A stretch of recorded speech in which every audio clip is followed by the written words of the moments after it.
location. Mm-hmm. And I want to make sure that if they're planning to do that, I mean, they're planning to save Ice House Hill, but then are they going to put a water tank on it? I mean... No, I'd have to ask Randy what they're thinking. It's Randy. I mean, I imagine Randy must have a clue. What do you think they're thinking? Because that's the highest place. That's the highest place close by. Yes. But it's got to be tapped into our system anyway, I believe. So are they going to do it on San Bruno Mountain? Well, they might do it next to one of our other existing tanks. I don't know. Yeah. I could ask Randy what he's thinking. Okay. If I can remember between now and tomorrow. Okay. So, let's see. Are we on there? Can we go on with yours? Sure. I haven't got done with chapter 7. Yeah, chapter 7 is like... I'd rather be working on the comment tonight. Yeah, okay. Yeah, I didn't reread it because I seem to remember it was pants garbage. Yeah, exactly. Are we good? I had reread one of the other chapters thinking that we might work on that. Welcome to the Open Space and Ecology meeting for November 13th.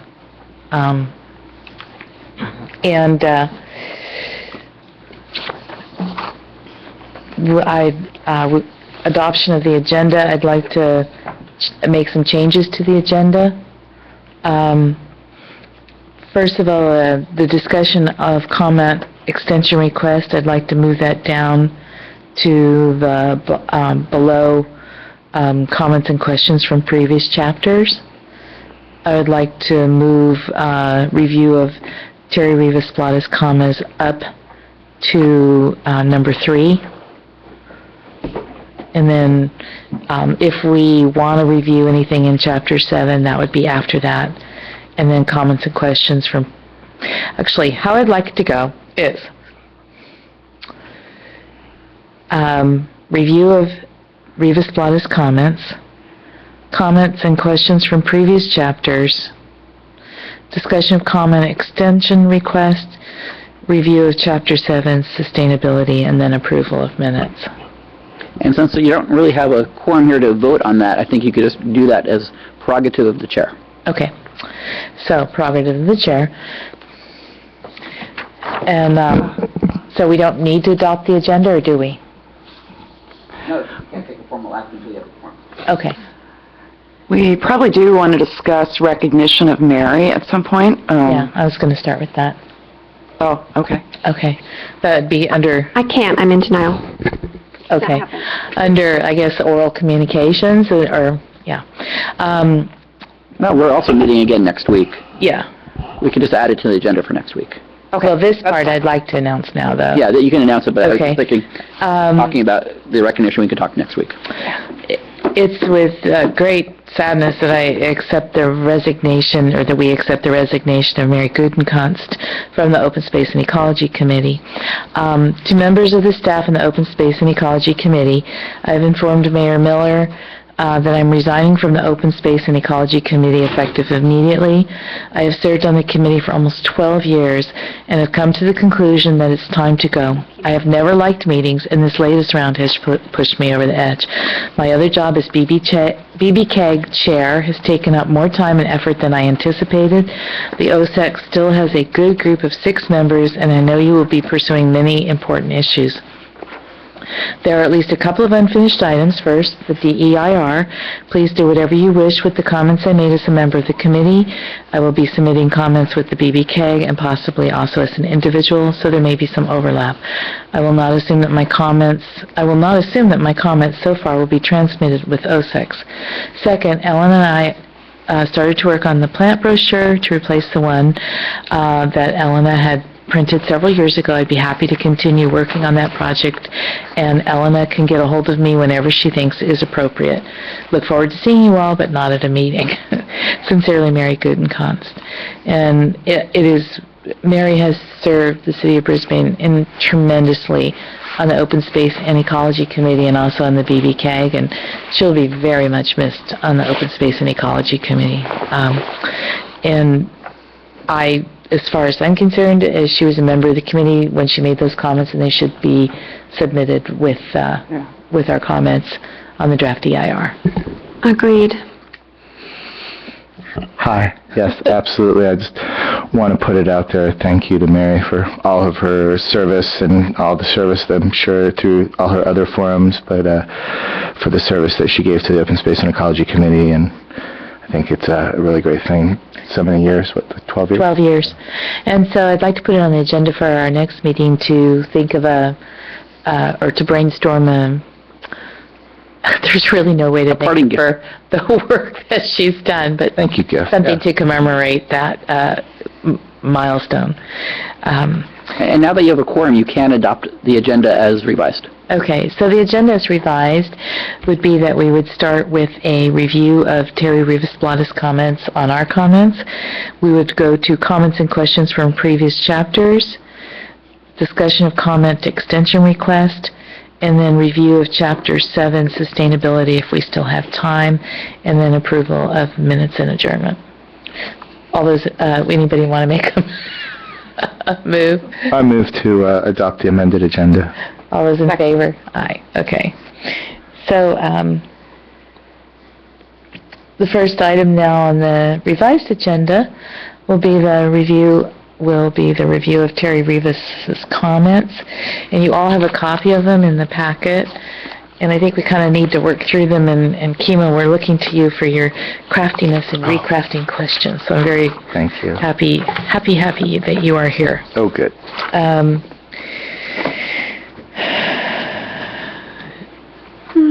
So I think the first one that should we just go through it page by page of what was handed out and kind of fix the things that need to be fixed? Yeah. Okay. Any better ideas? No. Okay. So the first one that he commented on was on the executive summary. Each government agency should be supplemented with a description of each agency's expertise, since it is unclear how the agency is run, how boards are selected, and who pays their services. And his comment is, this level of detail isn't required by CEQA, nor does it appear to be necessary to evaluate the environmental impacts. So, should you want to strike that comment? I move that we strike that comment. I agree. All right.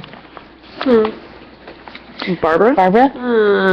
Well, we're open to discussion. Well, I mean, let me open that discussion by saying that all government agencies have their membership listed, and if you want to see who's paying for them, you just find out the campaign contributions of the person who appointed whoever was on that commission. But all levity aside, I mean, it's a matter of public record who runs every government agency, so I don't see how that would be germane to the CEQA itself.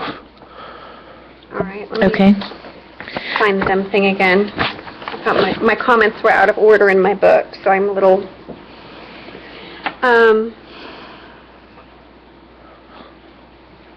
That was... I do think that perhaps we could pare down the comment. But I personally think that perhaps a small, like one sentence explanation of what the agency does. Personally, if I was reading the DEIR, I'd like to see that in there as a layperson, because, you know, sometimes it's hard to know what your BAMQA from your the area quality management district, from your water quality management district, from your... What about something along the lines of what level of oversight and responsibility does each agency have on the subsequent development and project?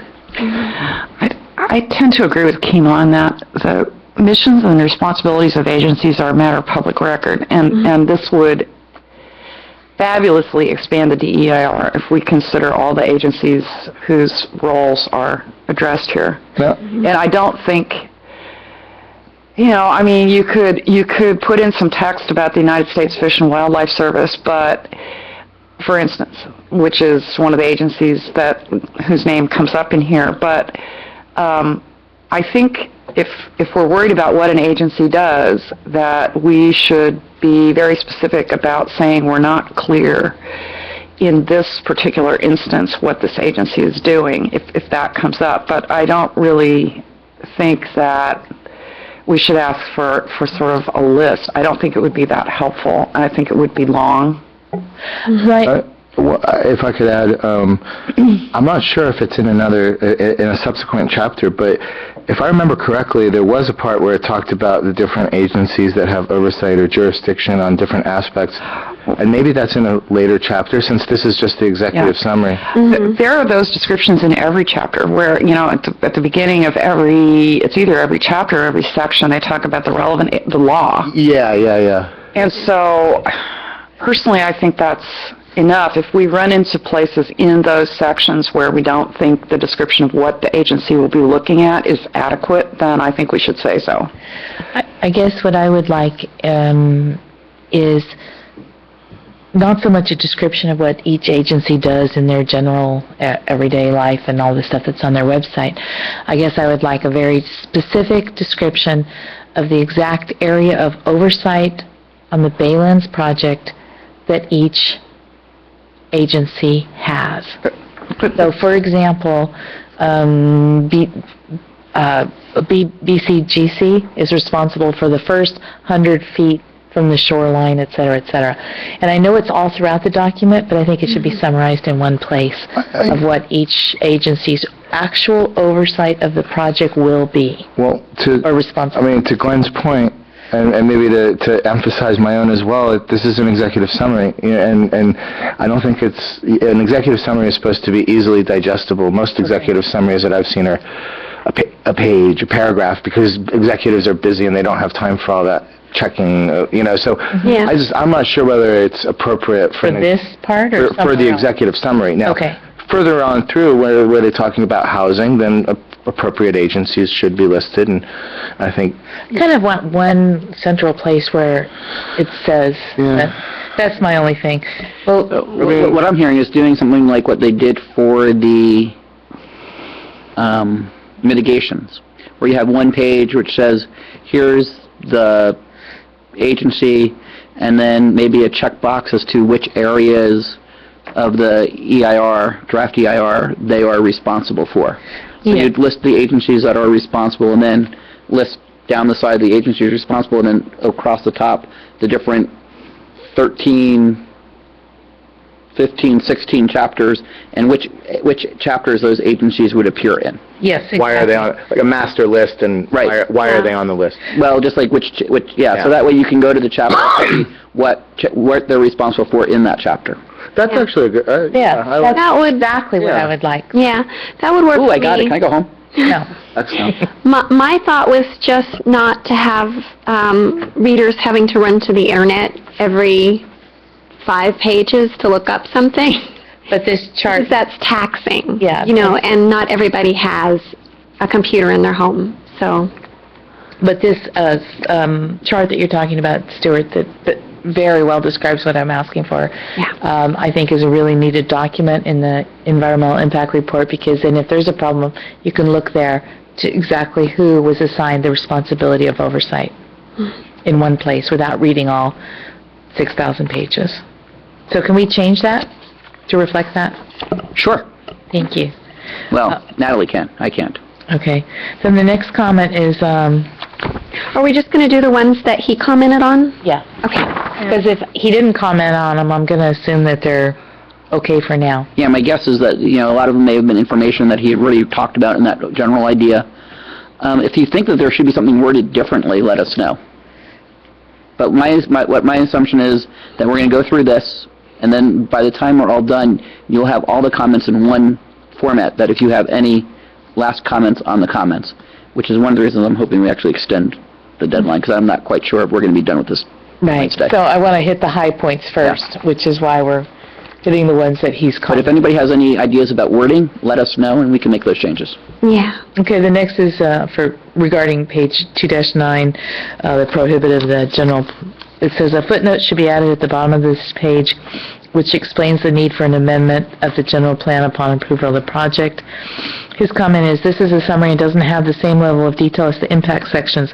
A footnote here under project objectives is probably not necessary, as DSP and DSPV's inconsistency with the general plan is discussed in the land use chapter." Well, it was my feeling, and I thought maybe it was the feeling of this committee, that the executive summary hits the highlights, and inconsistency with the general plan is a fairly large, Gaping hole. Item of note, I would just say. Because we need, the executive summary should have a consistent, it's not meant to catch everything, of course, but it should have a consistent level of detail. And I think, personally, I disagree. I feel that missing a major project concern is... Well, I'm okay Not- asking for it, even if he feels that it's been asked for later. What does everybody else think? I don't have terribly strong feelings about it either way. I'm okay with asking. It's basically we're asking for either a few words or a footnote. Mm-hmm. Yeah, okay. Is there a more concise way we would want to put it, or a more persuasive way? Well, I mean, I think what you're asking for is for some way of elevating the sort of visibility of the issue, right? Yeah. And I think maybe just referencing it within that sentence and, just kind of expanding on it. So instead of one sentence, it's 2 or 2.5 or, whatever. Just kind of, I don't know, if a footnote, I don't know. I mean, I would, I guess, I would question what the net effect of that would be, but I think that, it's just it's asking for clarification. I don't see any harm in it. Okay. Yeah. Okay. The next one is for, in Chapter 3, Project Description, and page 3.8 under Project Description, and a vegetation map should be provided so the public will know the species of plants and communities found on site. And his comment is, "This is the project description and needn't include a detailed description of biological resources. Figure 4C-1 in the biological resources section provides the reader with a vegetation and habitat type map, and the Douglas iris is mentioned on page 4C4, is mentioned as growing on Icehouse Hill." But it doesn't grow on Icehouse Hill, it grows below Icehouse Hill.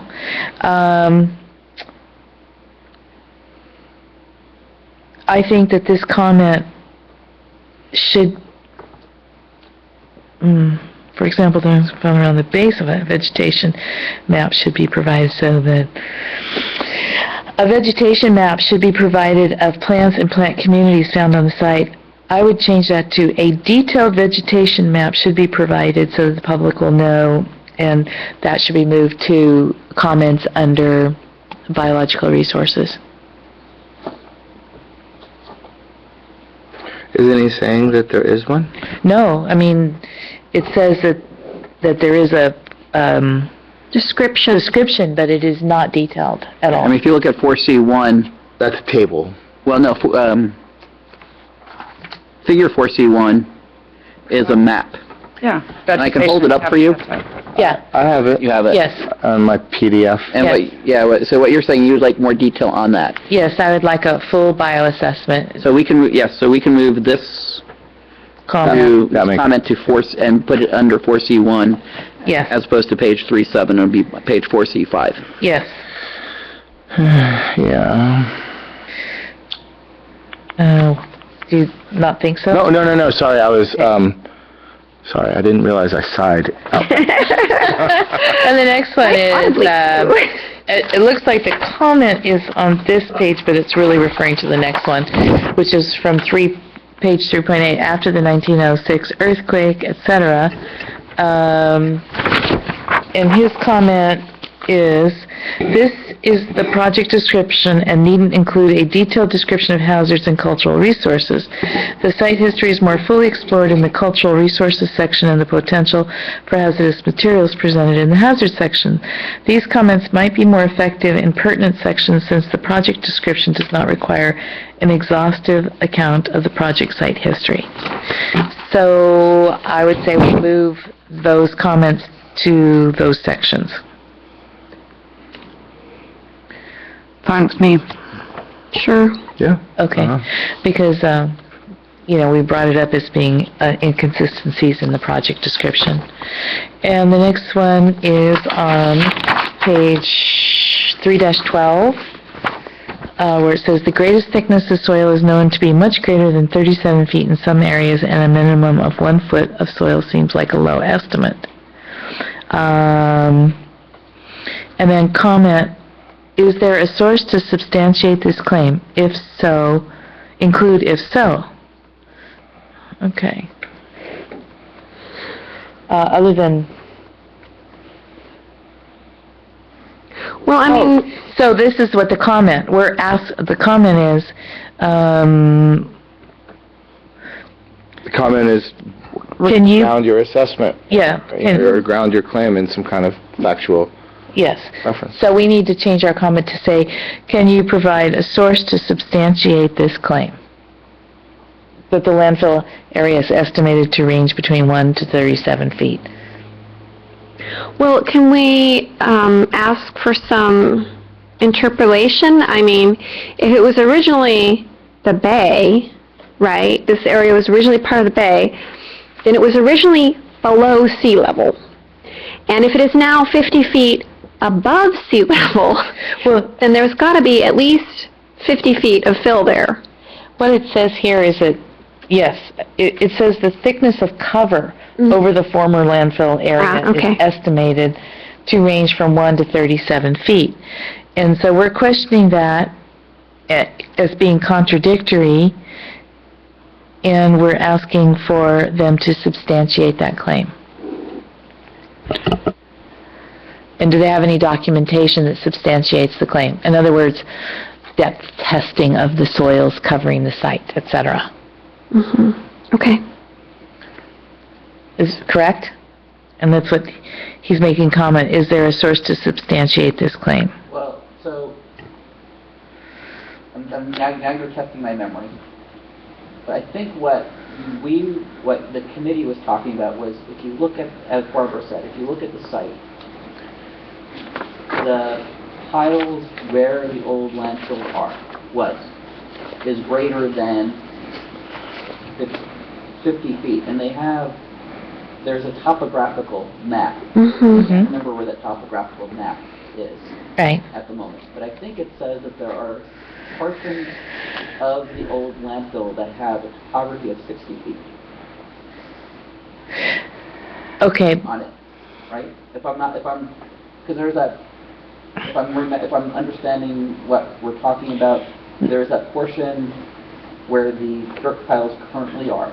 Right. And I think if you look at the topo map, and I can't remember which chapter the topo map is, that that it says it's 50 and 60 feet on the topo map.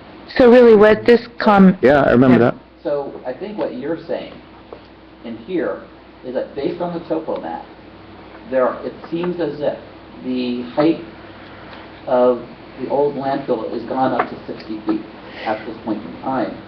And therefore, how they say it's between 1 and 37 feet in closure becomes the question. No, this question specifically deals with page 3.8 and the inconsistency with page 3-12. Where on 3-8 it says, after closure of the landfill in 1967, the area was buried with a 20 to 30 foot cover of soil. Okay, and then on this page, it says the thickness of cover over the former landfill area is estimated to range from 1 to 37 feet.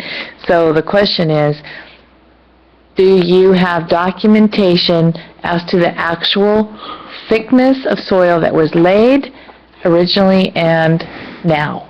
Michelle, Yeah. is it possible that what they're talking about is two different things. the soil recycling area where they pile up all that soil. Uh-huh. And that's not, those piles aren't filled with rubbish, they're filled with soil, and so those piles are taller than 37 feet. So, you know what I mean? So what I'm wondering, we're thinking of just maybe the soil that's on the ground, but because there's a soil recycling center that makes big piles of soil, maybe they're kind of counting those piles. I'm just throwing it out there. I'm trying to understand how important this is, because the landfill is going to be capped, right? It's going to have Right. a cap put over it, and then there'll be new soil over that. So I'm not, you know, I see that there are inconsistencies here, but I also can't see,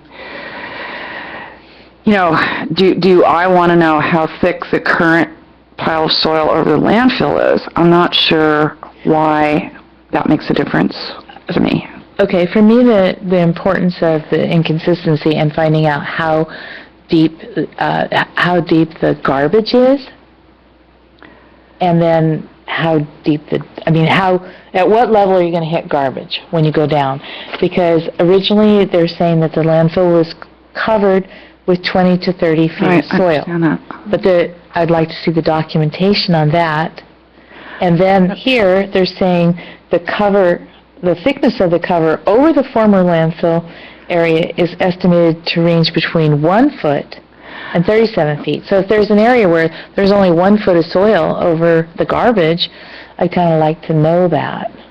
Okay, I understand that you would, but I'm trying to understand why, because when they close that landfill, they're going to have to figure out where it is, and they're going to have to put a cap over it. Right. So I'm not So I understanding think the that they should significance of- state where that is now in the draft DIR so that we know what it really entails when they go to put a cap over it.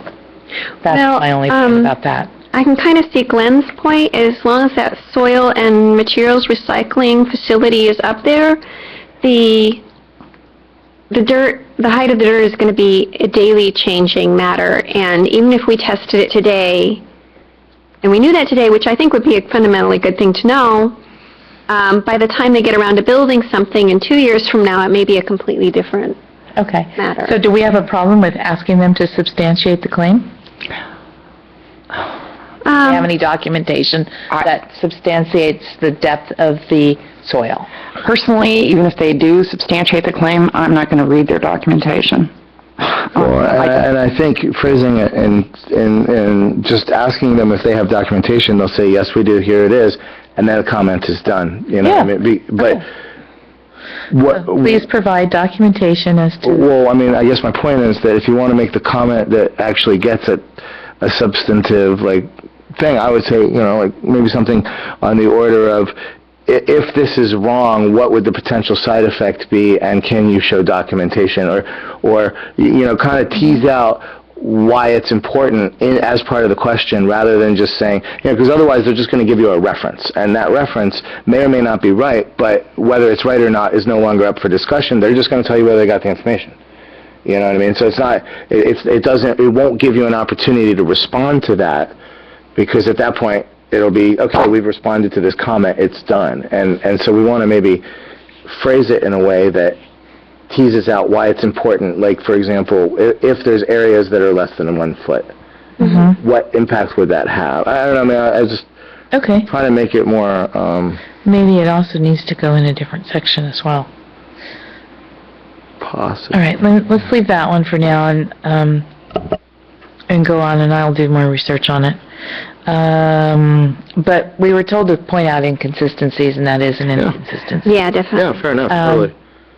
Maybe it needs to be split into 2 comments. Maybe the comment in section 3 could just say, this page it says this much, and this page it says this much. Please resolve this inconsistency. And then we can go to a later chapter, maybe soils and geology or hazardous materials, and say, you know, if the soil is only 1 foot, what does that mean to us? Right, so what I have written down for me, for my note, is paragraph 3, so after the page 3.8, paragraph 3, last sentence, said 20 to 30 feet, which is inconsistent with only having 1 to 37 feet currently. Yeah. So that's the note I have for myself. I think that gets to what Barbara's saying, is you point that out here, and then So when you get probably to the hazardous materials, is the question comes is, does a 1-foot cover have a different impact on the way hazards and hazardous materials travel through the cap than a 30-foot cover does? Okay, and does it, and will it affect the future subsidence of that area? Right. So let's craft that and put it... Which would be in the geological versus the hazardous. Yeah. Right. The subsidence is geological. Things floating to the top would be Right. hazardous and hazardous materials. Okay. So the next one is figures 3.4 and 3.6 seem inconsistent. And his comment was, these figures are showing two different things: historic fill deposits and the location of the former landfill and rail yard sites. The potential liquefaction impacts within the project site are analyzed in the geology section. So basically, we're pointing out the inconsistencies between figure 3.4 and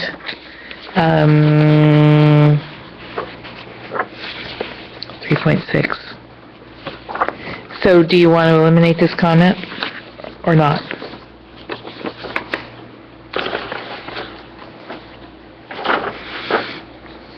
Where's 3.4? 3.4 is right after page, it's on page 311. Okay. And then the other one is on page 315.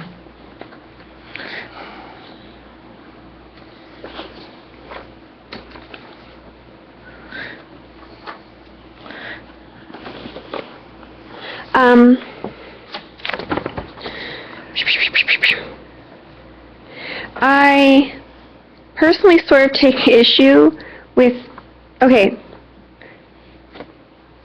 so I personally take issue with differentiating historic fill from landfill, because its relative age does not change the fact that it's fill. But I think perhaps, I was mulling this one over in my head, and I was thinking perhaps we didn't ask the right question. I was wondering if the question actually should have been, is historic rubble fill prone to liquefaction more or less so than the native substrate, or more or less so than a landfill? Because I think that's what's important about it, is that it's still fill, and I would presume it's not as stable as, say, bedrock. But maybe it's not as vulnerable as the household fill that was out, the landfill material. What do you think, Glenn? I see her saying something. I think we should move that whole discussion to the geology section and make sure that, that we've asked, that we look at whether, or ask them to explain whether the liquefaction potential is different. Yeah. Because as far as I remember, they only talk about liquefaction in the landfill, and they completely ignore the other side of the site. Yeah. Okay. So what I have is move it to geology, difference in liquefaction and subsidence in different types of fill. Yes. Yeah. Historic fill versus landfill. Right, because I think that's what they're getting at, is some of it may have been just dirt fill, Yeah. and some of it is landfill fill. And then, And they're showing it as the two different charts are showing it two different things. right. But I think if we move it to geology with that kind of a comment, I think that's what the committee is interested in putting And can we move the same type of comment into hazardous materials also, because the different ages of the landfills have different types of potential pollutants in them. Right. Yeah, I that think the comment- comment that you would get back is, how do you know? How do I we mean, know? what documentation do we have to say that 1915 landfill fill is different from 1940 landfill fill? I mean, that would be the... Yes, and the number one thing that would be different in that would be radioactive material. I was thinking maybe lead, because they used to use lead in paint, and they Right, but what lead sugar. the question... If you were poor, you'd use lead for sugar. The thing that Terry would ask back is, what documentation do you have that fill went into this landfill? That what fill did? whatever fill you're going to say is a 1940 versus 1915 fill. I thought somewhere in the DER they said that the stuff got brought down from the 1906. Was that not in here? It is in here. Well, there is in here, but we're Yeah. not sure that that's really the case. Yeah, I don't know if that's Yeah. really... I guess my point I mean, I understand what you're saying. I'm just saying, here's the idea. The question back is always going to be, what documentation do we have to make that comment? well, our documentation, we don't have to have documentation. They need to have documentation to determine, like, for instance, they've just found severe radioactive waste on Treasure Island. By the 1960s, 70s, by the 1960s, at the end of this dump's life, they knew better, I hope, than to put radioactive material in the dump. Maybe not. But before 1940 or 1935, they didn't have a lot of radioactive material. So then the comment would be is that this landfill was being used at the same time that Treasure Island was being used. There was radioactive material found at Treasure Island, so therefore the assumption is there would be similar type of fill in both landfills. I mean, that would be... And that the potential for radioactive material exists, please. I mean, that would be, I think, how you would try and make that logical argument. Okay. I mean, yeah, I think Len's going to... I would prefer to, when we look over the hazards and hazardous materials again, make sure that we've demanded or requested tests on different parts for different things. I personally have doubts whether you're going to get the same kind of radioactive waste here as you have on Treasure Island, because Treasure Island was a Navy base. Right. And this wasn't. The Navy shipyard was right over there. Well, it was in Hunters Point. Yeah. Yeah. So I think what we should do is make sure that we've requested tests. And that way we don't have to make assertions that we can't defend, that we have no evidence for. And we should just be very sure that we've asked for enough testing to locate the things that we're worried about. Okay. Yeah. That sounds very reasonable. Thank you, Glenn. Okay. Next comment. Are we clear on that one? Yeah. Okay. The next comment is from page 317. 319? There's one on page 317. Yeah, Right, he says right. this comment would be more effective in the pertinent section about noise. So let's move this comment to noise.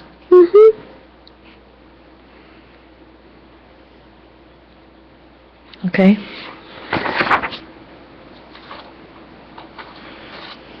Okay. The next one he has, sorry this is so tedious, is lagoon and other natural resources inaccurately characterizes the wetlands and native plants on the site, etc. And his comment is, this is the project description and needn't include a detailed description of the biological resources. If there is something overlooked or mischaracterized in the biological resources, the comment should be made there. Okay, so I think we've made the comment there, but let's make the comment there again. The next is on page 326, and it's the area shown in dark green represents open space, but a huge difference exists between public open space and undeveloped private land.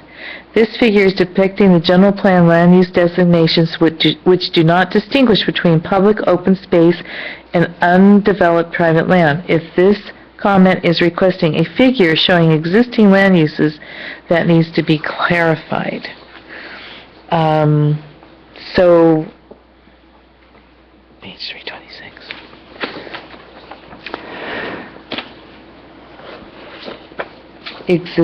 Yeah? And this was on figure 3.9.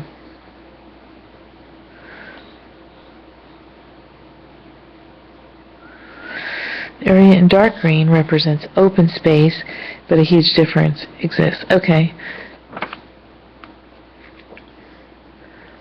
So really, I guess there's no comment here unless we want to request a figure showing existing land uses. So I would request a figure with existing land uses. okay with me. Yeah. Sounds pertinent to me. So let's do that. Request a figure with existing, figure with existing land uses. Detailed figure. Yes. Detailed figure with existing land uses and distinguishing between open space and undeveloped space. Yes. Unrelated to you. Hello? Oh, we have another audience member. Okay. Then the next one is the net increase in building height from sea level should be added as a column in table 3.3. His comment is, perhaps explain how this is pertinent to the understanding of the table. Height from sea level would vary depending on the location of the particular development type. Also, because the site is not at sea level anymore, it may not be useful to providing an understanding of the project. Now, what I think is very interesting is how tall the thing is going to end up with the dirt and the building. Above bay level. Yeah. I agree with that. And that's why we asked for that chart. Well, I think they want to know why that is considered to be important. Because of the various view sheds and wind considerations. Okay. So if we're going to keep that comment, Yeah. there needs to be an explanation of why. Okay. So can we put that in there because of the various view sheds from the bay, from the highway? So to assist the public understanding the impacts on various view sheds. That's what it would help us. Yeah, view sheds and shading and wind shadow. View sheds, wind impacts, and shadows. Yeah. Okay.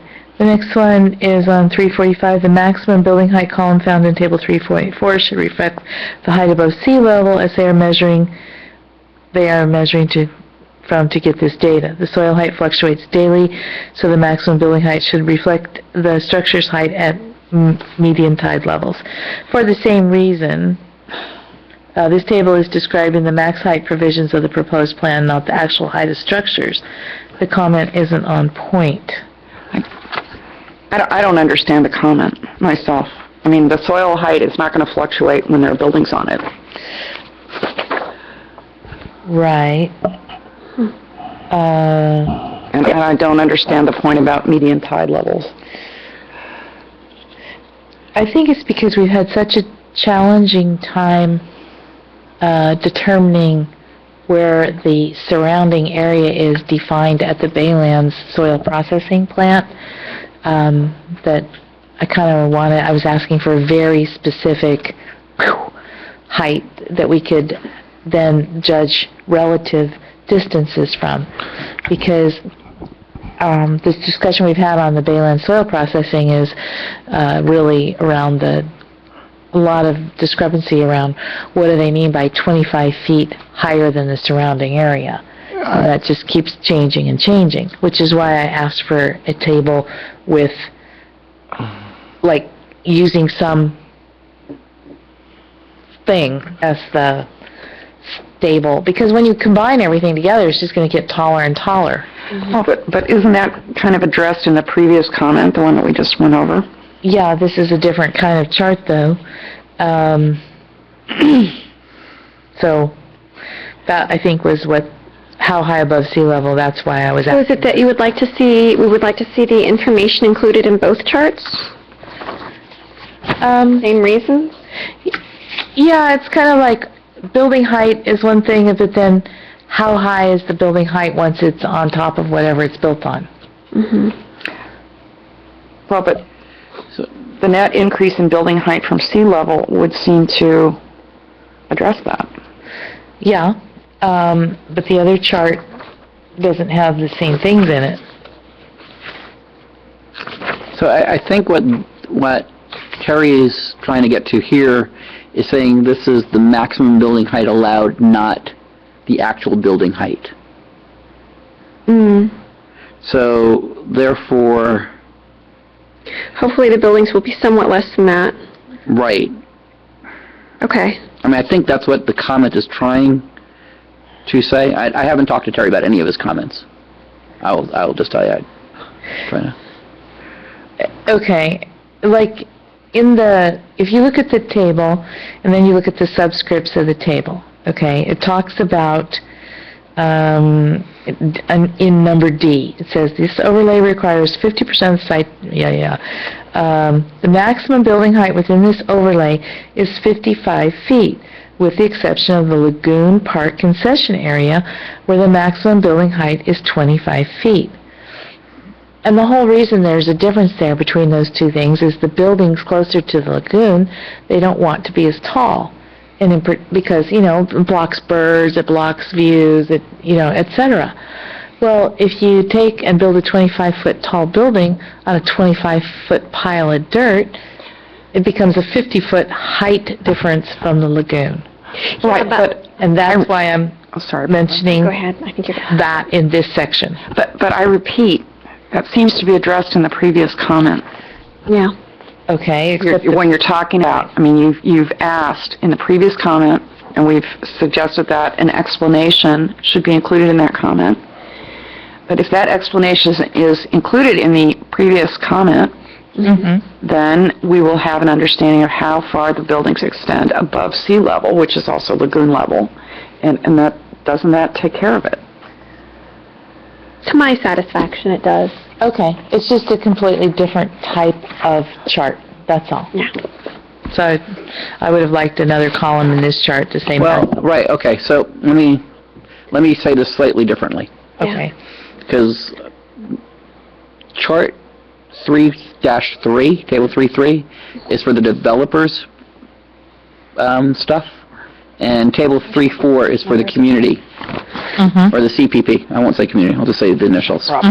So therefore, tables 3-3 and 3-4, if table 3-3 is going to have the height from wherever, then 3-4 should have it to make the two consistent for the same reasons. Yes, They're showing two different projects, right, and that's why they should both have it. Okay, that's fine. Does that make sense? yes. If we're going to show it in 3-3, then we should show it in 3-4 because they're different projects. Okay. That's good. Okay.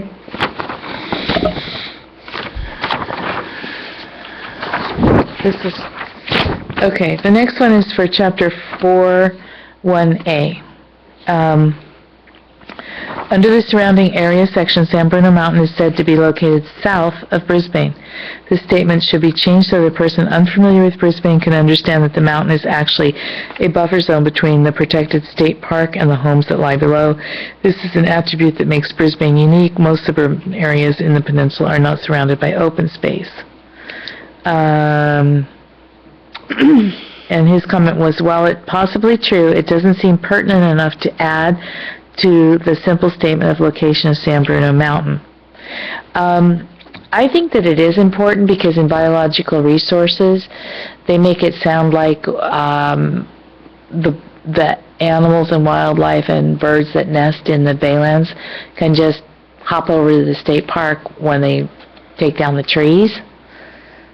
And that's really not the case. So it's important to understand that there's the real character of that for section 4A. Wait a minute. I think. I think you've sort of jumped chapters here. Well, this is the comments did jump tab. Is mine not? This is A, which is aesthetics. Right? Yeah, that's the next comment. Yeah. But So I think we should make an aesthetic comment about San Bruno Mountain in aesthetics and a biological comment about San Bruno Mountain in biological resources. Okay, I see what you mean.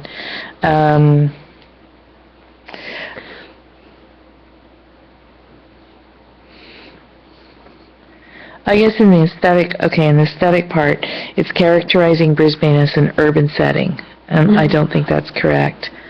wait a minute. I thought we were dealing with... Well, I'm just going back to my notes that I made in my book about the comments, and under the surrounding area section, San Bruno Mountain is said to be located south of Brisbane. I think this is a combination comment from that, when we wrote that.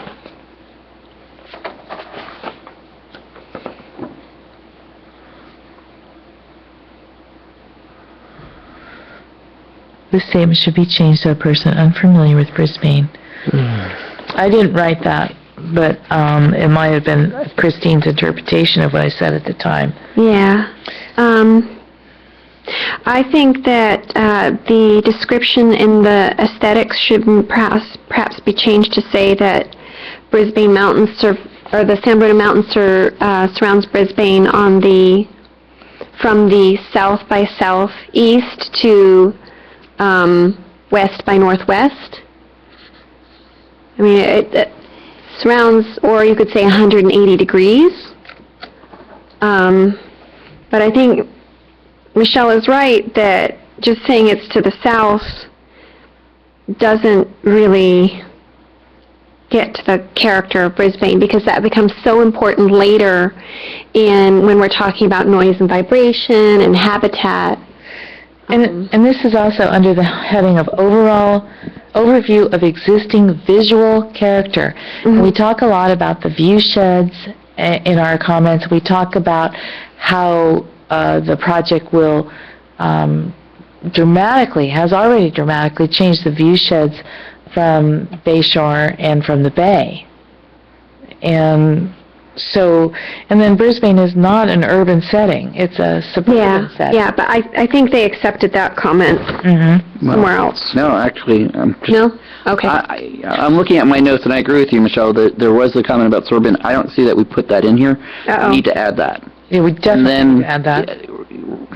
We definitely need Yeah, I've Right. noticed a couple of I went through my comments, one for one, and several of my comments didn't make it in, and I don't know. It wasn't anything intentional. It was just trying to I know. And then I think this comment here is repeated on the one below it, and the one below it is exactly what you're talking about.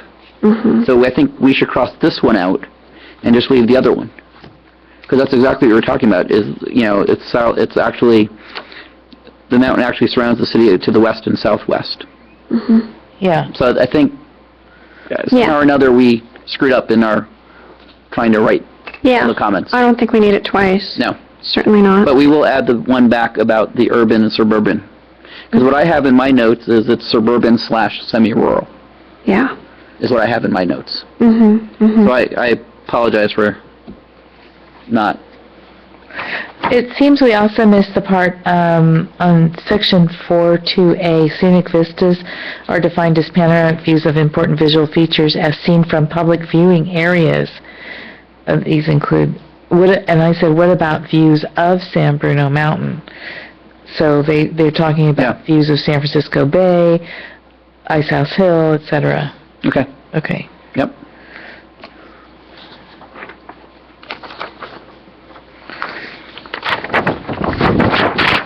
Are we ready to go on to 4A-4? Yes, we are. All right. Yay! This statement constitutes a mischaracterization of the riparian vegetation and habitat, and therefore the word limited should be changed to a lot. It appears to be a statement of opinion. Explain why it should be a lot. Well, I agree with his comment. I think we need to come up with some stuff. Okay. And I don't know exactly how to do that. Except maybe we have some wonderful photographers in town, and maybe we can ask them to raid their collections. Do you have any other ideas, Glenn? No.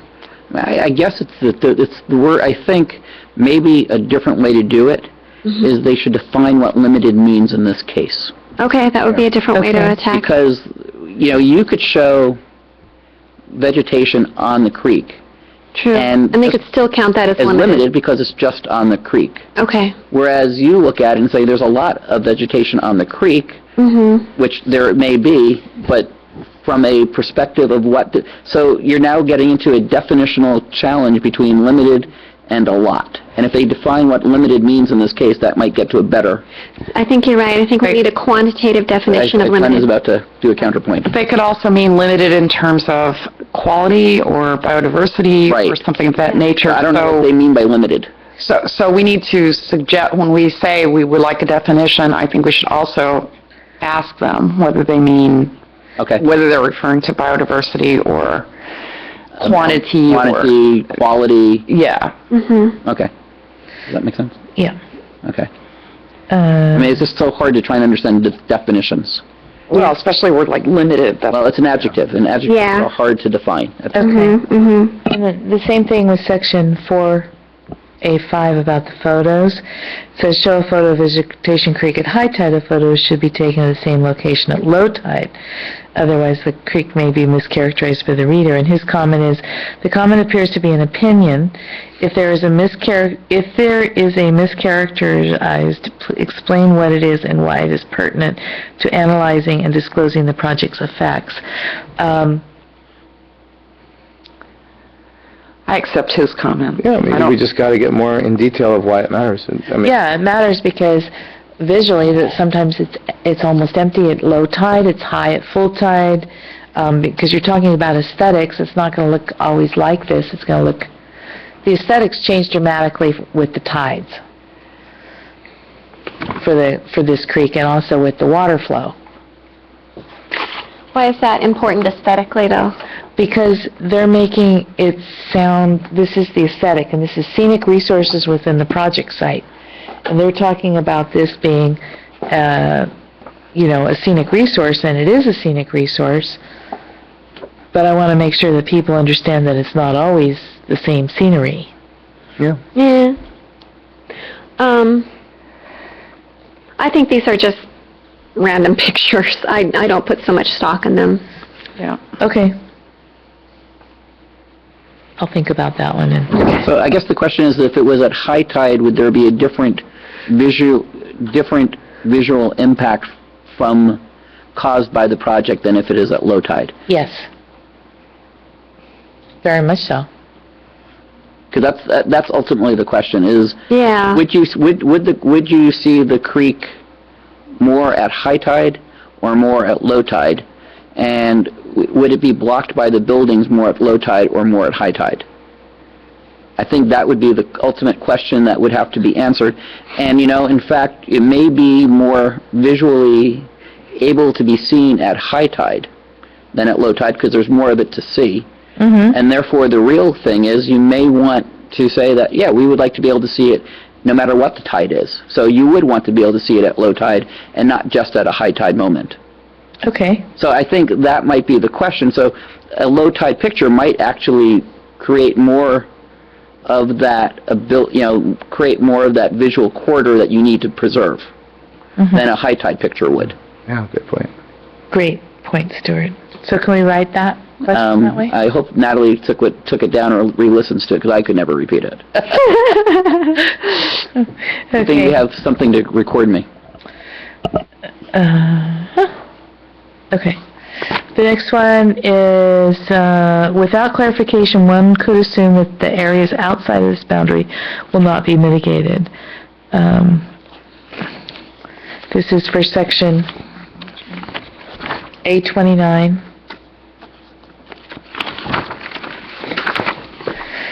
I was confused by this one, and I'm not sure what was confusing me, either our original comment or his response, but I was confused.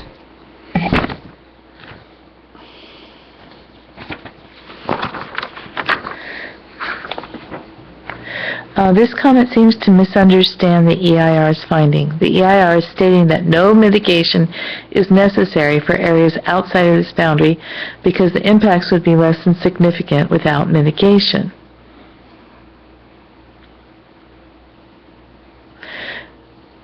I see. I disagree with, I wasn't the one who made the original comment there, but I disagree that, I think that there will be, significant impacts, view impacts from outside of the project area. Okay, so what they're trying to say is that the visual impacts are caused within 350 feet, and you're going to get way beyond my ability to do geometric stuff, talk my wife. Right. But they're saying that that within 350 feet of Highway 101, taller buildings create a visual impact on scenic viewpoints 1, 2, 3, 7, 8, 11. If you go 351 feet, you don't have those same scenic impacts from the height of the building. So therefore, you need to have lower building heights closer to 101 than you need away from 101. That's what they're saying. I don't have enough of a mental picture of how buildings work and visual impacts work. And I think what the committee was saying at the time was that, no, even if you're 400 or 500 feet away from 101, a taller building will have a visual impact on these viewpoints. Yes. And, yeah, so I think what Terry is saying is that the draft EIR is stating that it won't. I think this comment needs cleaning up. It needs some references to the DEIR because I can't track. I can't even follow it. Yeah. So this is tracking back to page 4A3. Yeah. 4A3. 4A3? Yes. Or 829? Yeah, 4A29 tracks back to 4A3. Okay.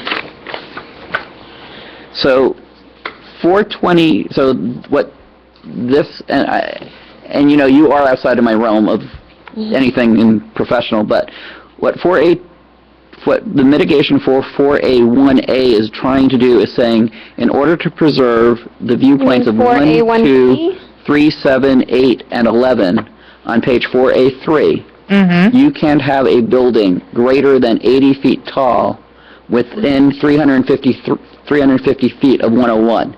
Once you get past that 350-foot mark of 101, you can have taller buildings because that will no longer impact 1, 2, 3, 7, 8, and 11. Right. From 101. Right. So, and I think what they're saying, in fact, is not only is it, so it's looking down. Okay. So you don't want to have tall buildings next to the bay, because the taller the building is next to the bay, the more of the bay is blocked. If you have a taller building here Right. versus here, you can have a taller building further away from the bay because these points already are overlooking that taller spot, that further away spot. That's what this mitigation is trying to get to. Now, I think what the committee was saying at the time was they don't know if that's true, that a taller building 400 feet away from the bay may have the same impact as a shorter building closer to the bay. Right. And, Well, much of it You are so depends far on what we're behind going to end up with in the heights of the buildings, which we still don't know.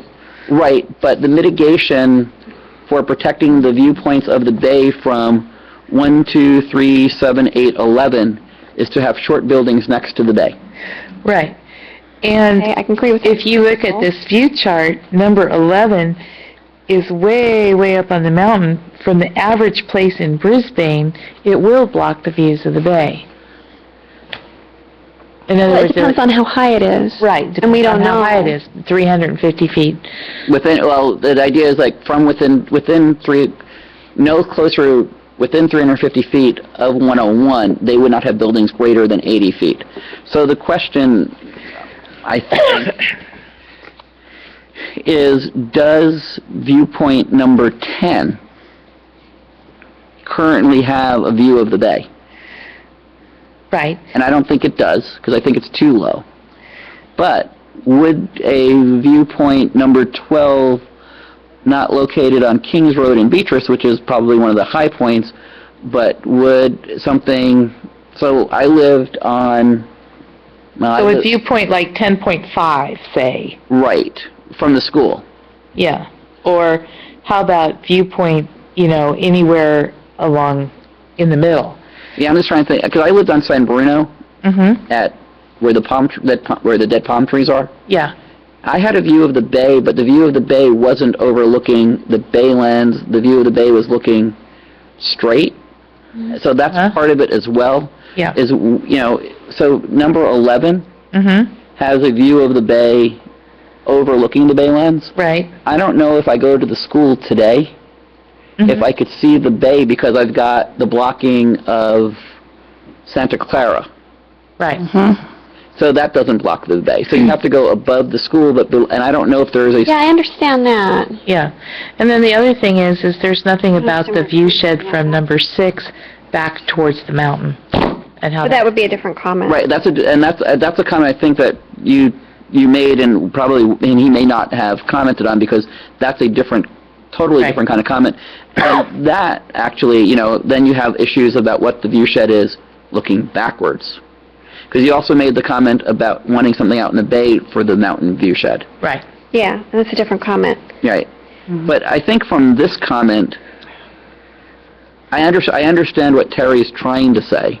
And I don't know if there is a point in town where you would say that the view shed of the bay would be blocked by a taller building more than 350 feet away from 101. Because that's what they're trying to get to. Yeah, if there was a building 400 feet away from 101, that was Right. But taller. so what they did, my understanding, is they took viewpoint number 11 and did that idea of, okay, if I have a 400-foot, if I have the maximum height building 400 feet away from 101, I can still have the same view shed of the bay, is what they're saying. Right. If I have it at 100 feet from 101, I don't. So therefore, we need to limit the buildings close to 101 to 80 feet. And that's so Terry is saying is that they've already accounted for that idea in this mitigation.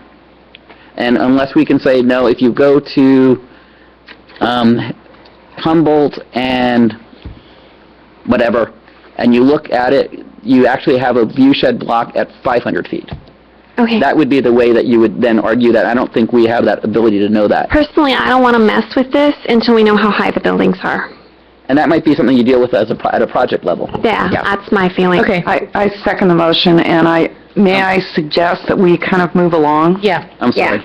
Okay, so the next one is referred to bioresources comment, the reflectivity. Unclear if an additional mitigation measure is being suggested or a request to move it.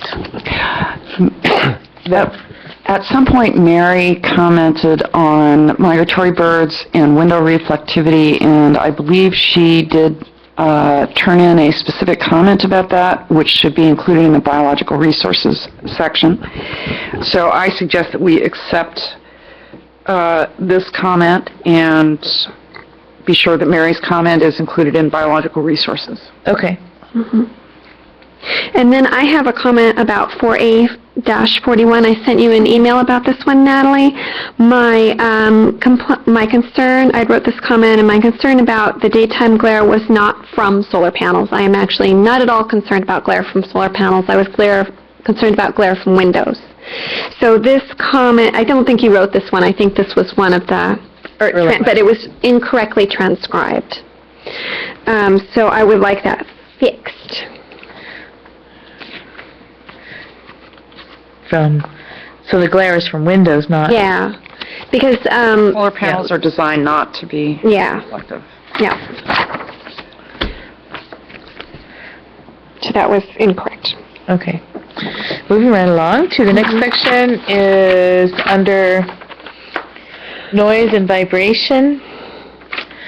And pre-drilling could cause toxins to reach the surface that we did not otherwise know were there, which is why the matrix should be tested beforehand.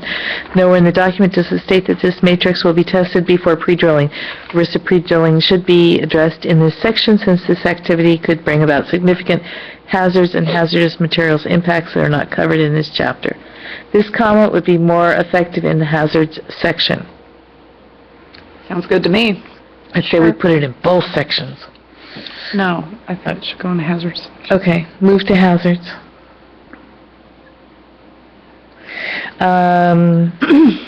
Please provide Margaret Tank's ongoing study of sound monitor. Clear what this means. Please be specific. Title and year of the study. I think this was somebody's note to put this study in. Right, I think it was Sean who said that there's a sound monitor at Margaret Tank. Yeah, there is. That information should be included. Yeah. So there is really no time period. It's just the information from the Margaret Tank sound monitor. Okay. And that's why it's an ongoing, so maybe the word study is not the right word, ongoing information of this, Data? ongoing data. Yeah, and that's Margaret Road Tank, is that correct? Yeah. Okay. So And maybe- probably Margaret Road water tank to be more specific. Margaret Road water tank. Yeah. Okay. Then the next one is sound pressure level. It is not the intention of this section to determine which is more dangerous. Each term is defined and the analysis of impacts presented later in the section. Sound pressure level is the basis for dBA measurement. Decibels, something. Yeah. Under this section, techniques for measuring noise, it is not mentioned that sound power level is significantly more dangerous to humans and pets than sound pressure level.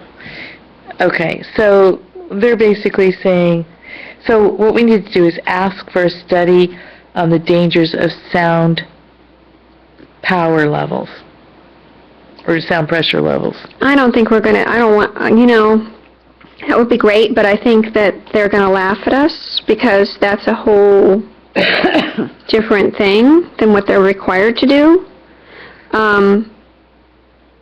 Perhaps if, okay, just throwing this out there, thinking out loud, if they included some sort of correlation between sound power level and sound pressure level so that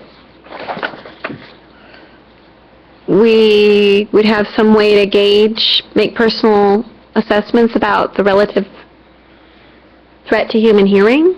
I mean, what? I don't know. I think that they just completely left out setting, addressing the dangers of sound power levels. And I think it should be addressed. So I'm not quite sure how to express that. Yeah, cool. Thank you.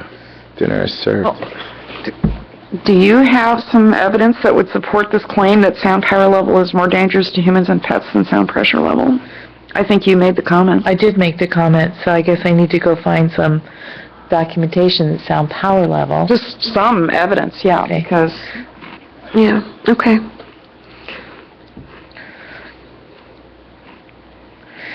Okay. The dangers. And then we would ask for,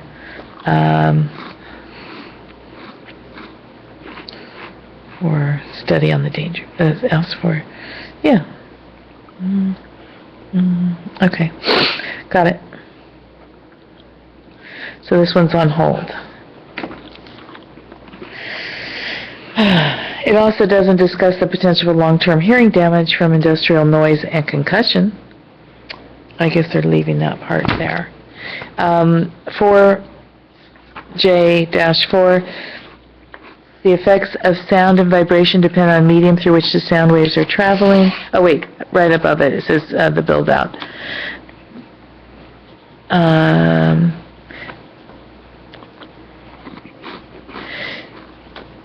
The comment is, the noise levels rarely persist consistently over long periods of time.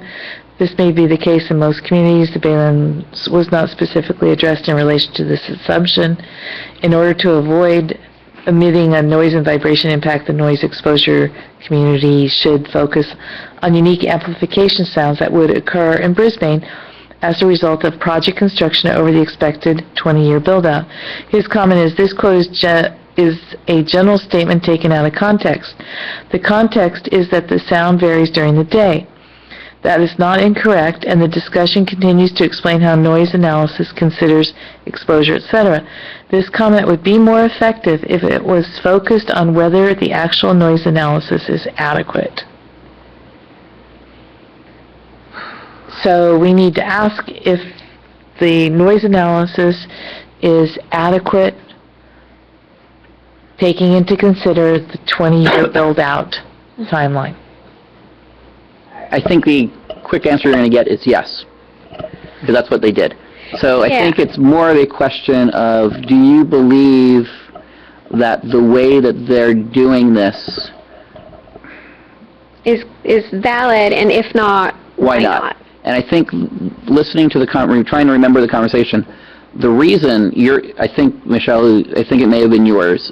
Probably. I think what it was is it's not valid because sound over time creates a different impact than sound at a given period of time. Right, So the analogy is the airplanes. right. An airplane flying overhead once a day is annoying, more annoying than a airplane flying overhead once every 30 days. Even if the once every 30 days is a louder airplane than the once a day plane. Right. I think this is what you were trying to get to, is that continuous, non-continuous noise over the 20 years will be more annoying than if they did it all at once. Yes. And they didn't really address that. I think that was what the comment was trying to get to. No, they didn't. I don't think they were very cumulative about it. So maybe we should, it's been so long since we read that section, but maybe we should say we don't think the analysis of the cumulative effects of noise over the build-out period is sufficient. Mm-hmm.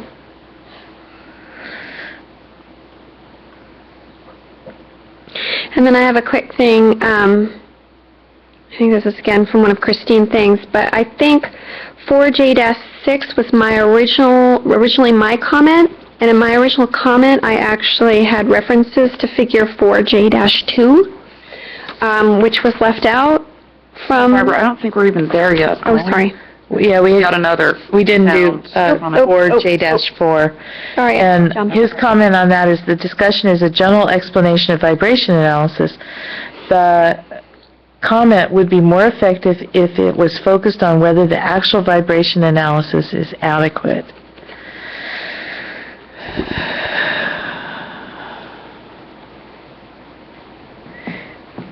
I'm not quite sure how to word that to ask if it's adequate or not, because they just talk about, in 4-4J, they talk about typically, but we want to know specifically depending on the medium,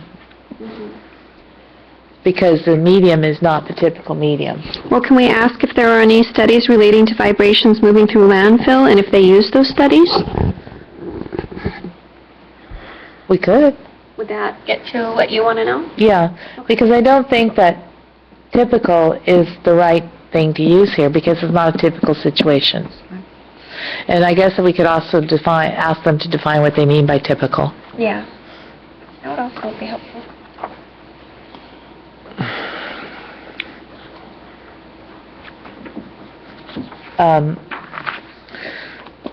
Okay, now the section that you were talking about for J-6, Barbara. Yeah, I had originally been a little more thorough in my comment. I included a reference to figure 4J-2 to illustrate my question. I appreciate if that got back in there. That's all. Okay. I think it helps to tell what you're referring to. Comment. So we would just add after, which is contrary to the project description as shown on 4J-2. Yeah. I'm not seeing the comment that I made when we were going through this on 4J-5.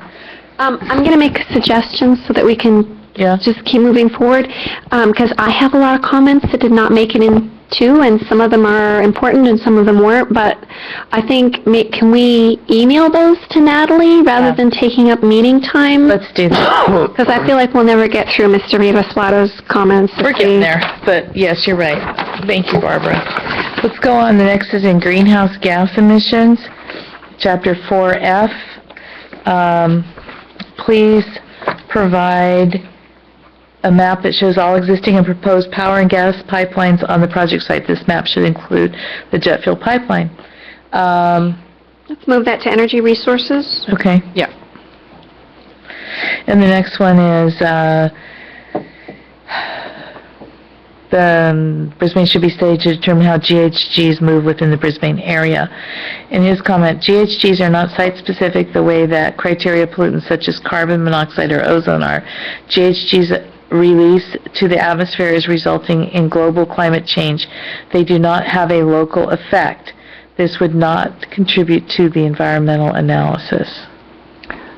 I suggest that we accept that Okay, response and remove the comment. all right. Although I'm not sure ozone stays put, but hey. But hey, the next one is on ocean Acidification. thank you, is an important problem created, etc. His comment is CO2 is discussed in this section. Ocean Acidification. Thank you. Sorry, is one of the many results of climate change. Why focus on that alone?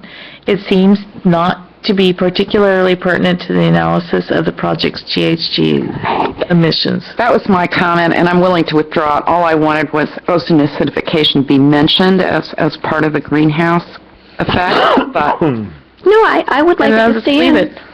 Because, I mean, my comment on his comment is why leave it out?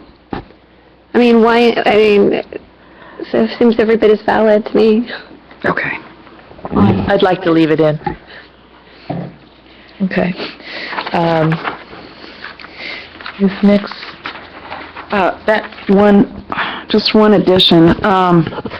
This next section in the greenhouse gas impacts part, those were my comments, and I specifically included a reference that challenged the assumptions behind that mixed use would result in fewer vehicle trips. And it was an academic article, and I would like it to be included in the comment. Yeah. And I can email you those comments again if you would like. You would like. okay, is there any more in this section? Well, there's one that's redlined that says this needs to be discussed further. Is this the appropriate time to discuss it further? Oh, I have a black and white copy. Oh, let's tell.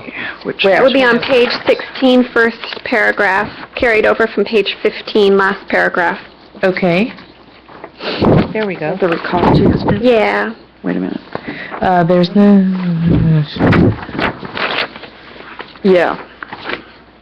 And I think we should just strike this one because the Recology project is outside the scope of the Baylands DEIR.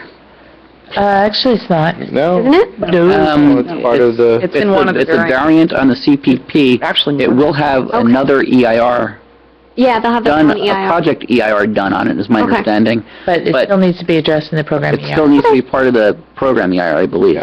Yeah. Good. But I'm not sure what the question about discussing it further was.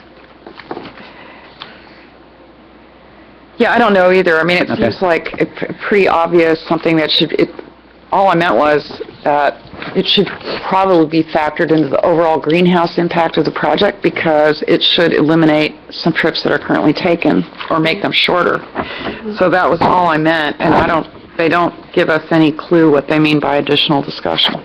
I think that was actually probably a note that we had, Okay. Yeah. Oh, not them. I guess the other thing to note is that the Recology trucks are going to be using biofuel. Right. Yeah. Yeah. But Okay. just to let you know, because we don't have a clock, it's 8 o'clock. Okay. So let's leave by 9. definitely. Let's go through this next section, cultural resources. On page Oh, wait. 17, there's Okay. a comment of mine that was attributed to Mary. 1, 2, 3, 4, fifth paragraph. And on the top of 18, there's a comment attributed to me that was Mary, I believe. Okay. Just switch those real quick. Oh, I see.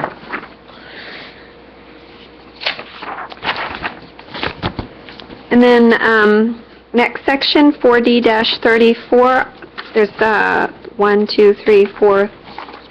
Last comment is attributed to me, but I don't think that was my comment. Which one? Sorry. The last one under D. No. So out of curiosity, when we submit them to on the final draft, do you want people's initials on it, or do you want them to be all from the committee?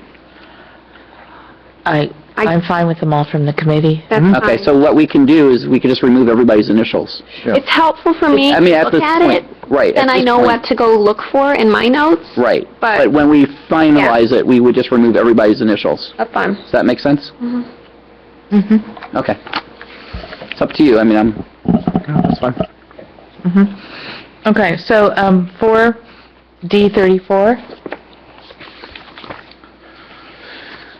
That's what, I was like, I saw my initials on it, it was like, I'm gonna figure out what I meant here, wait a minute. That wasn't me, I'm confused. D434, and the comment was, there will be pile driving in bedrock. What paleontological methods would be used to preserve mudflats? I think this was somebody's creative. And he's saying, it's hard to discern what this comment is trying to address. The reference to paleontological methods is unclear. The DEIR states that there is a low probability of encountering God, I can't pronounce words tonight. Resources in the bay and mud deposits. Therefore, no preservation mitigation is included. The subject of this section is archaeological and paleontological impact, so the reference to the preserved mudflats is also unclear. I'm not sure where the comment came from. So, looking at my notes, here's my recollection. So they're talking about pile driving through bay mud and through the garbage. Right. And the answer, and so the thought was, but they're also going to go into the bedrock itself, and the bedrock itself may have paleontological artifacts. What is the preservation for driving into bedrock? That was what you were trying, based on my note, that's what you were trying to get to. Now the question is, there may not be anything in the bedrock. Right. But yeah, we understood why there wouldn't be anything in the garbage, and there'd be very little in the bay mud, but there may be in the bedrock, and that was the question. Okay. I would like to suggest that we strike the comment. Yeah, Me too. unless we can figure out what it is. But that's what I think you were getting to. Okay. And then 4E is geology, and it's 4E1. Local opinion states that medical waste were also disposed of in the landfill, including radioactive waste. How can radioactivity in the landfill be determined? Local opinion does not substantiate this comment. Sean, Sweeney. Me? Anything. Sean, there we go. Why couldn't I think that? Well, I think this is valid. We need to substantiate this. Question is, how do we do that? I think this is the same issue that we discussed earlier this evening, and I think that we should maybe should look at the hazard section again, because this isn't really geological comment as far as I can tell. And be sure that we've requested adequate testing, which is the only way to determine whether there's anything radioactive down there or not.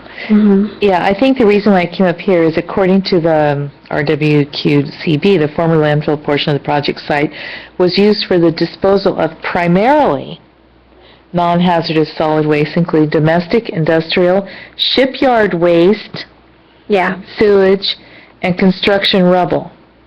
The total volume of waste deposited in the landfill has been estimated at such and such.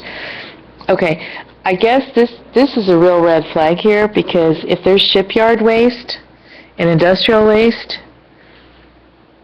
there could very well be, radioactive material and other really highly contaminated things. And when they say it's primarily non-hazardous, on what are they basing that? What does that mean? And that's a serious issue. And Mary was concerned about this as well as Sean. Absolutely. It doesn't... So how about if we change that and say, there needs to be a definition of what primarily means. Is it a quantity again? Or quality? And then what are potential other what are the non-hazardous. What are the hazardous materials that were there, and and how does this, and I think you're right, it really does affect the hazardous material, not the geology. Right. Well, and then Make sure that this comment actually goes into the hazardous. Right. section. I agree with, I would understand. I would that. also like there to be a comment in this section because I feel that the current phrasing is misleading. Right, so I think what it is that you make a comment in the hazardous saying, Minimizing. pointing back to this one, Yeah. and saying, you know, on page 4E1, you say it's primarily non-hazardous, define what primarily means, and define what would be those hazardous materials, and how are those going to be monitored and corrected in the future, Yes. mitigated in the future.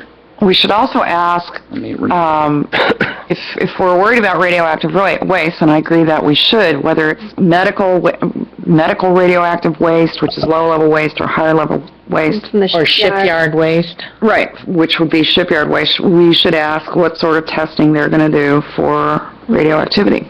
Yeah. Okay. So have we covered that one? Do you feel like we've covered that one adequately? Yeah. Okay. So the next one is mitigation for E3. Mitigation measure for E3 may solve subsidence for structures built under California building codes. In addition to this, there should be mitigation for surrounding soils, access to buildings compromised, it should say compromised, it says compromised, due to subsidence in the future. And he comments, MM4E3 appears to sufficiently address the potential for liquefaction by requiring a geotechnical study be prepared prior to construction that would recommend specific building design. Surrounding soils are typically included in the geotechnical report recommendation. Now, in this case, I think the comment is just is completely off base because, first of all, one's talking about subsidence and the other is talking about liquefaction, which are two different issues. They're related. They are, and I think that the concern here,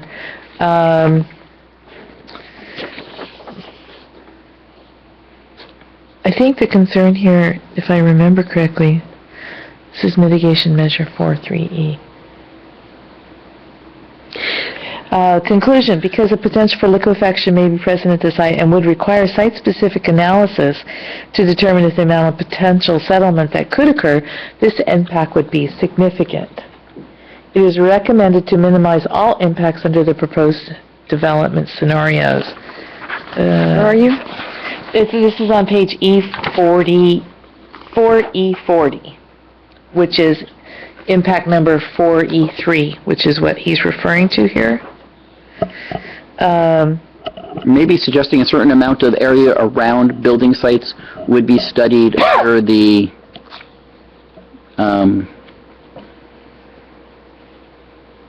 geotechnical study.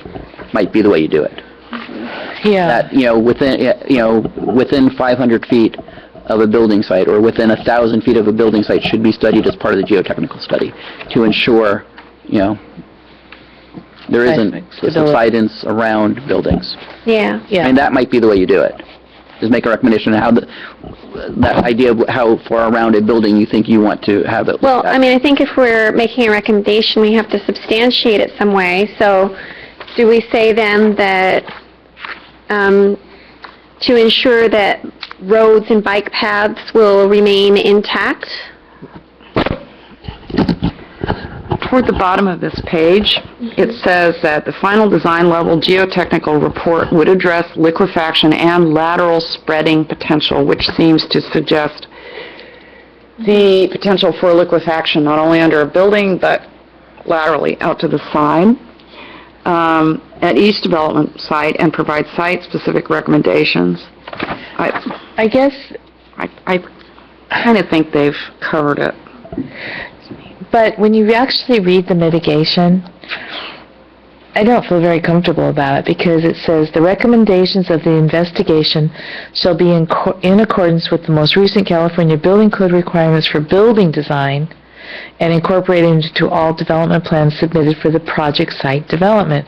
All final design and engineering plans submitted by the applicant shall be subject to review and approval by the City of Brisbane building official. And it says that they would do it for the site-specific, but it really doesn't talk about the surrounding areas in the actual mitigation. That's something you might want to say within 500 feet of the building or something. Yeah. I don't know I don't know a number actually. Yeah. Or the other one you can do it with is, and I think this, we are also including comments for council outside of the draft DIR. That may be a comment you want to provide to council when they're approving projects, that they should look at building, studies within 500 feet. So it's not really a draft DIR issue, but it's really a project building issue. But it should be covered here, and it really isn't. Okay. And so adding a 500 and getting rid of this typically part, even in Terry's comment, he says typically. I don't want typically, I want specifically here. Because what Sean was worried about is, okay, the building might be there, but all the land around it goes during an earthquake, because the land around it wasn't pile driven. The word typically. Oh, I see. And one of the things that I've noticed when I've been reading through this document is that they talk about all this stuff as they're leading up to it, but the actual mitigation measure does not include it or address it. In many cases, or it says if feasible. So I think it's important we note that. Yeah. All right, next one.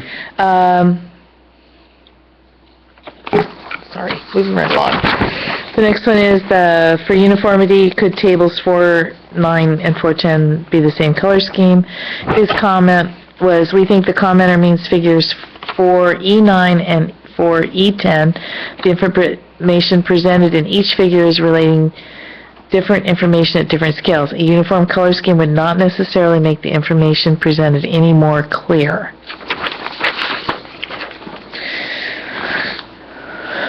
But it might, so leave it in, I think.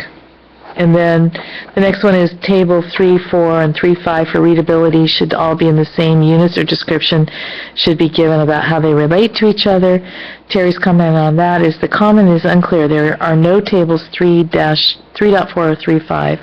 We assume the commenter meant table 4, E4 and E5. Yeah. Yes. Okay. Is that what the comment meant? Is that what it should have been? Yeah. Okay, so would you correct those comments? Yeah.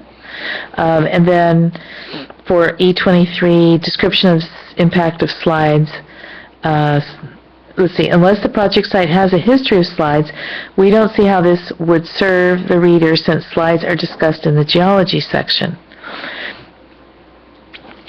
I think we just need to add in the bit about Tulare and the lagoon to show that there is some potential for slides within X number of feet of the project site. Yeah, and there's also a potential for slides from the cut on Ice House Hill. There's a lot of rockfall that comes down off of that rock cut on Ice House Hill. So I think that needs to stay. And just if we could add it, to include the specifics. Yeah, and add it to include the cut on Ice House Hill.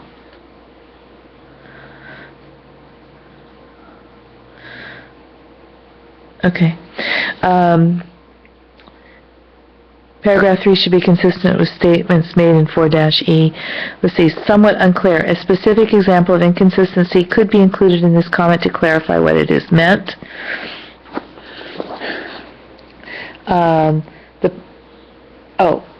Okay, so here it'd be like, could they please define typically again? Because it says the project site is mainly covered with undocumented fill materials, and thus fill is more likely at risk of soil erosion, etc. Typically, soil erosion potential is reduced once the soil is graded and covered over with concrete, structures, asphalt, or vegetated. Which comment are you on again now? This is on page 4E-25. Paragraph 3 should be consistent with statements made on 4E. -8, okay. Okay, and 4E, I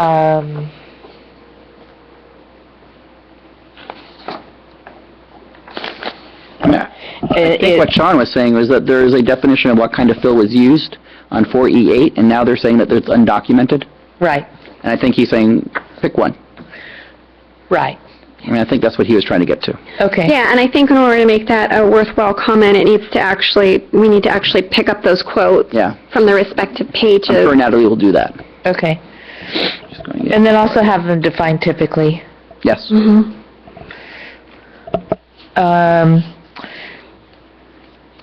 Then for E34, it appears that corrosive soils may not be suitable, so sustained development. Has the pH been determined? If so, they should be displayed in the document. And he said the comment should be combined with the one above. It doesn't seem to be relevant to the discussion on page 4-E34, which is stating the impact mechanism.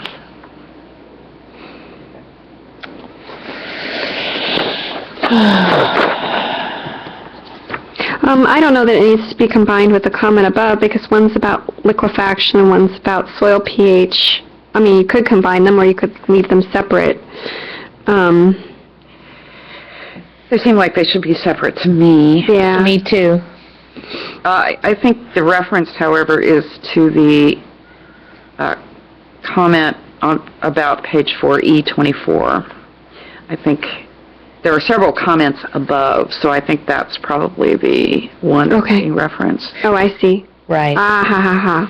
But in this case, the reason it's here again, Could we just make it say 4E-24 and 4E-34 Yes, please. to show that it's in there twice?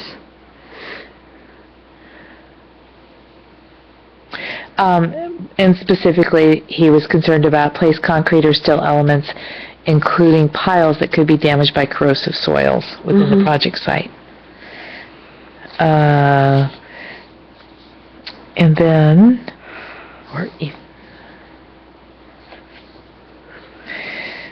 E36, once appropriately designed and subsequently constructed in accordance with local yada yada. His comment was, the quote relates to acceptable levels of seismic risk. The discussion on page 4E37 isn't inconsistent with the quote.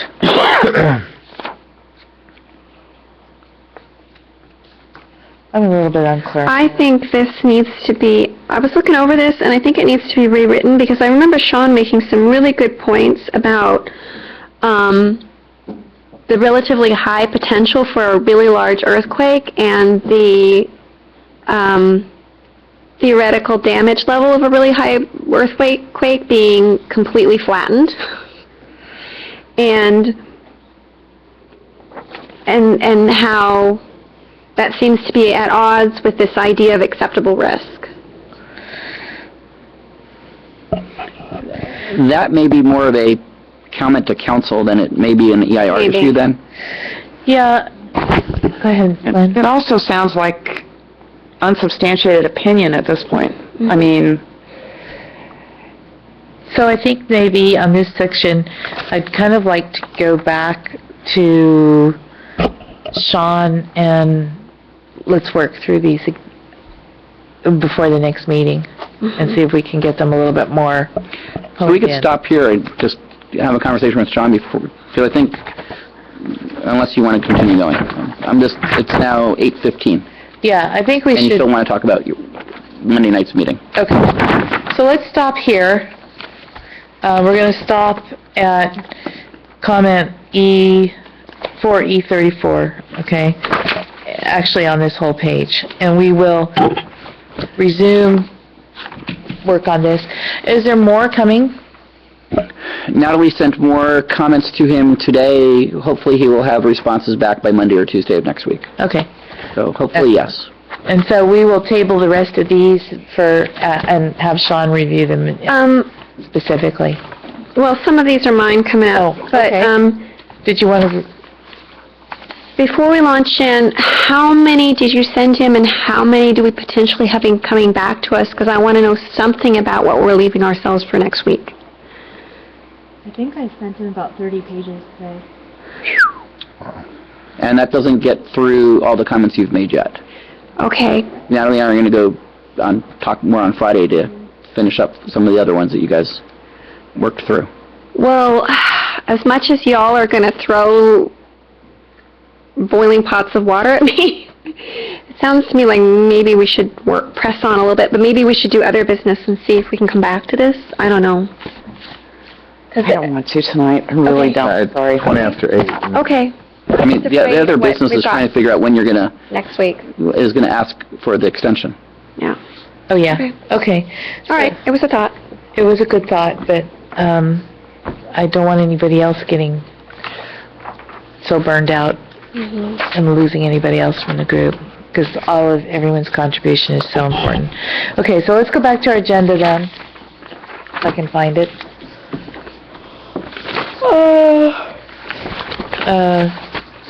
Comments, questions from previous chapters. Yeah, just one comment that I'm concerned about. I'll work that out for next week, but where do they plan to build an extra water tank? If it's on Ice House Hill? I mean, they were very unspecific. I would like to know the specifics on that. And then the other is many mitigation measures end with if feasible. How are they determining what's feasible and what's not feasible, and what are they going to do if the mitigation measure is not feasible? And those are two really huge concerns that I've been discussing with Paul Buscal, and I think we really need to get those addressed. And I don't know where my agenda is. So the next item would be discussion of comment extension request. Yep. Okay.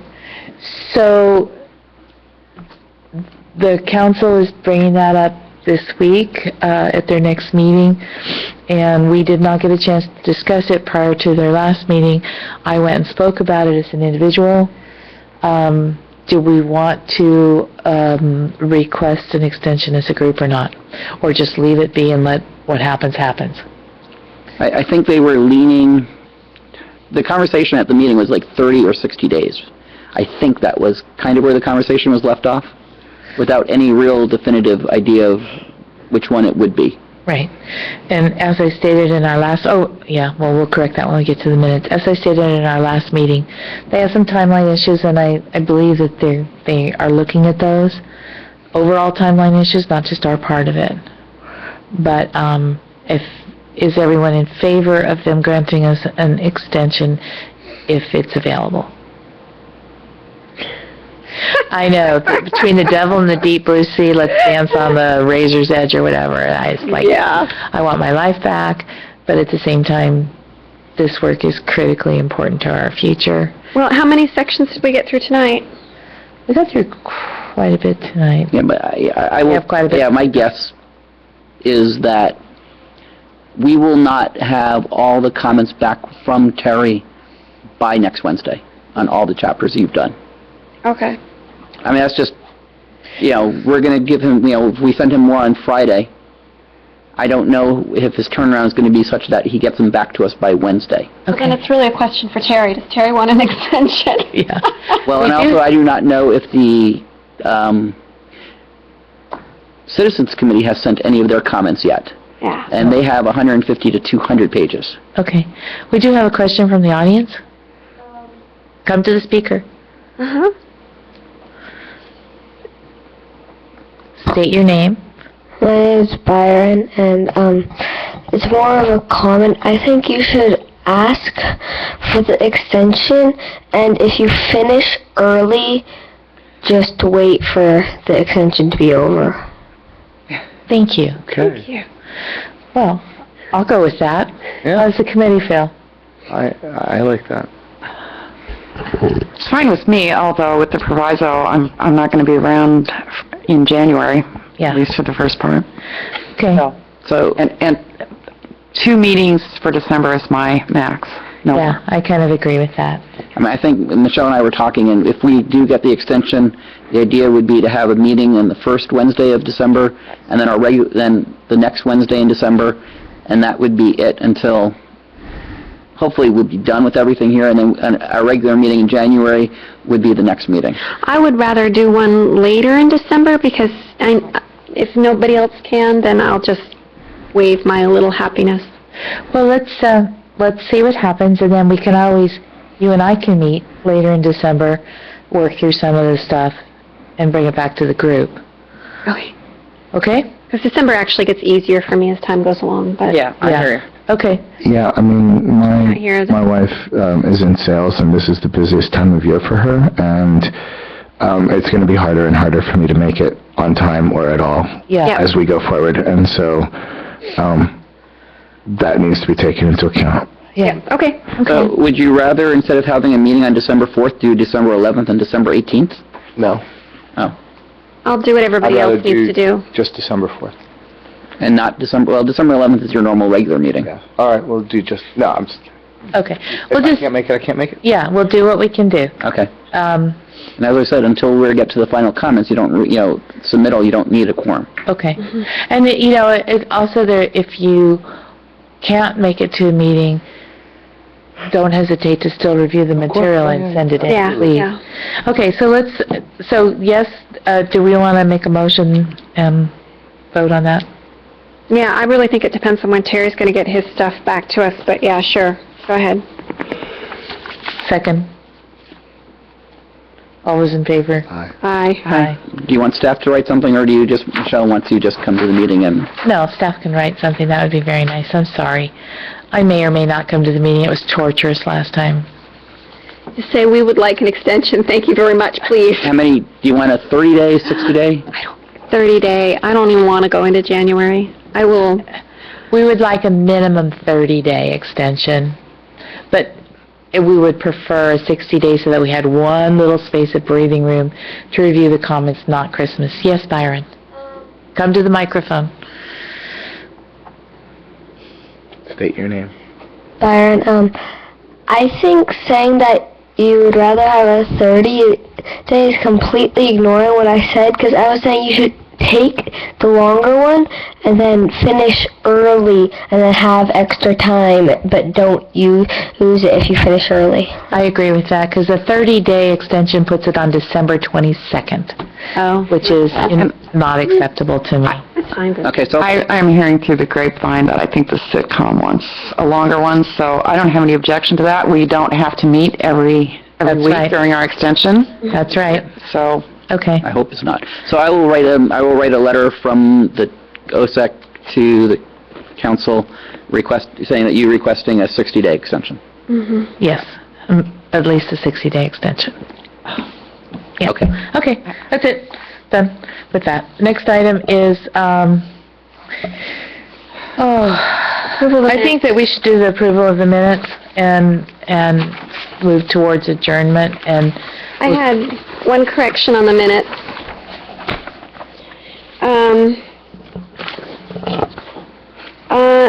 Under Chapter 5 Alternatives, alarm system mitigation of broken water mains should be considered.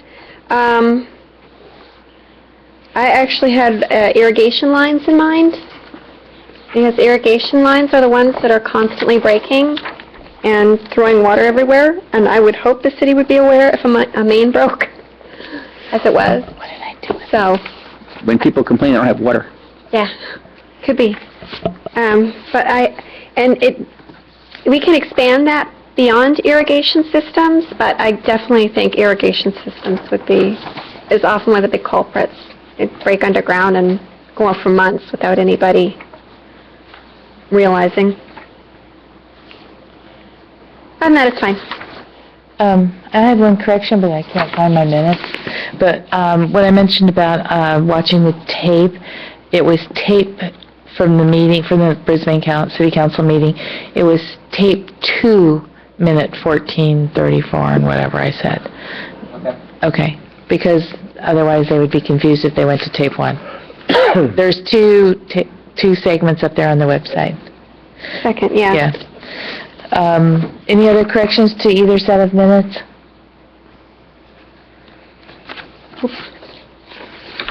We only have one set of minutes, don't we? No, we have minutes, we have 2 sets of minutes to approve. We have minutes from, right? Just one. You approved 2 last time. I just got one here. Okay. Sorry, I can't even find the ones you gave me tonight. I have too many papers.